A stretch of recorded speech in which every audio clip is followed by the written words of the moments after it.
Good morning, Horizon. We continue our foray into Psalm 119. Today we are in Zayin, which is the letter that is this part of the acrostic.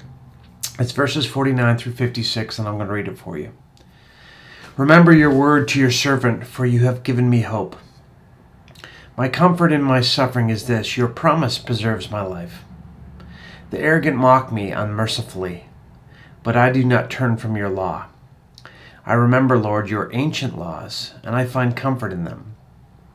Indignation grips me because of the wicked, who have forsaken your law. Your decrees are the theme of my song, wherever I lodge.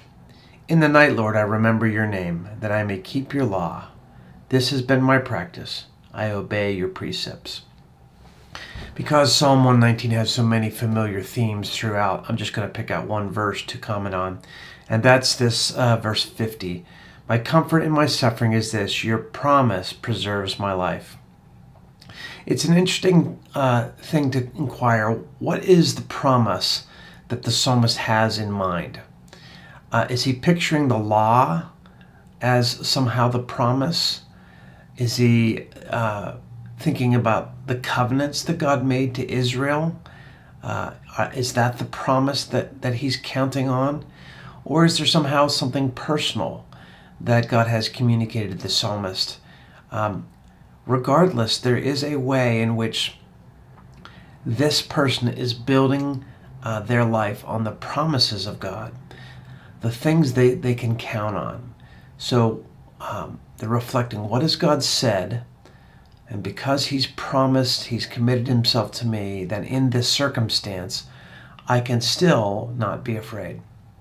So the question might be, what would we be able to claim as the promise on which we base our life? In the New Testament, there are lots of them that seem to spring out. But it's almost one of those things that I'd like to ask, if you've been walking with God for some time, are there things that you just know in your bones? You don't just believe them, you don't just think about them, they're not just doctrines to you, but you know them. This feels close to me like what the psalmist is talking about.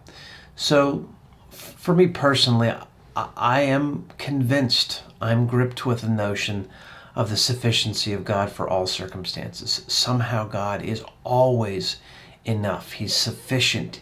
He's there. He fulfills his promise. So for me, as I go through life, that's a basic promise that I count on. I build my life on it. It makes me interpret certain situations. If God really has committed himself to me and he's always sufficient, then really in this circumstance, what do I need to be afraid of, or why do I feel what I'm feeling? It's the same mental process the psalmist is going through. So I guess I'd ask you this question. What are the things that God has promised you that you can count on that build a foundation for your life? It's an interesting question. Grace and peace to you.